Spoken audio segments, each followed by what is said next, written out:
আর পরা যাবে না হিজাব। এবার এমনটাই জানিয়ে দিল এলাহাবাদ হাইকোর্ট। বলল হিজাব পরা ইসলামের একটি অপরিহার্য ধর্মীয় অনুশীলন। এমনটা প্রমাণ করার মতন যথেষ্ট তথ্য আদালতের সামনে রাখা হয়নি। কিন্তু ঠিক কি হয়েছে যার জন্য এমন মন্তব্য করল এলাহাবাদ হাইকোর্ট, জানুন। স্কুল ইউনিফর্মের সঙ্গে হিজাব পরার অনুমতি চেয়ে আদালতের দ্বারস্থ হয়েছিল একাদশ শ্রেণীর এক পড়ুয়া।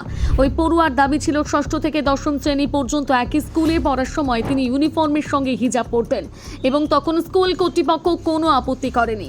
কিন্তু একাদশ শ্রেণীতে ওঠার পর পরিস্থিতি বদলে যায়। স্কুলের নির্ধারিত পোশাক বিধি মেনে চলার কথাও বলা হয় তাকে। এরপরই আদালতের দ্বারস্থ হন ওই পড়ুয়া। তার যুক্তি ছিল, ভারতের সংবিধান প্রত্যেক নাগরিককে ধর্ম পালনের স্বাধীনতা দিয়েছে, তাই ধর্মীয় বিশ্বাসের অংশ হিসেবে স্কুল ইউনিফর্মের সঙ্গে হিজাব পরার অনুমতি দেওয়া উচিত।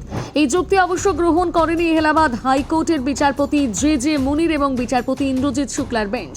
আদালত বলেছে, শুধুমাত্র ধর্মীয় স্বাধীনতার কথা বললে নির্দিষ্ট স্কুলের ইউনিফর্মের নিয়ম থেকে ছাড় দাবি করা যায় না। একই সঙ্গে আদালত জানিয়েছে, কোনো স্কুলের ইউনিফর্ম যদি সবার জন্য একই বৈষম্যহীন এবং শৃঙ্খলা প্রতিষ্ঠানের পরিচয় বজায় রাখার উদ্দেশ্যে নির্ধারিত হয়, তাহলে ব্যক্তিগত কারণে সেই ড্রেস কোড বদলের দাবি করা যায় না।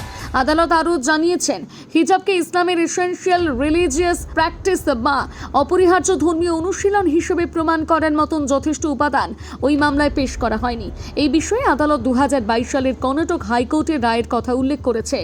আর এখানেই সবচেয়ে গুরুত্বপূর্ণ বিষয়, এই রায়ের অর্থ কিন্তু এই নয় যে দেশের সর্বত্র হিজাব নিষিদ্ধ হয়ে গেল। এটি নির্দিষ্ট একটি স্কুলের ইউনিফর্ম নীতি এবং ওই পড়ুয়ার করা আবেদনের প্রেক্ষিতে দেওয়া রায়। শেষ পর্যন্ত আদালত আবেদনটি খারিজ করে দিয়েছে। ফলে পড়ুয়াকে স্কুলের নির্ধারিত ইউনিফর্ম বিধি মেনেই চলতে হবে। অর্থাৎ এই মামলায় আদালতের মূল বার্তা, ধর্মীয় স্বাধীনতার অধিকার গুরুত্বপূর্ণ, কিন্তু নির্দিষ্ট পরিস্থিতিতে প্রতিষ্ঠানের বৈধ, অভিন্ন ও বৈষম্যহীন ড্রেস কোডও মানতে হবে। হাইকোর্টের এই রায় নিয়ে আপনার কি মতামত জানাতে ভুলবেন না কমেন্ট করে।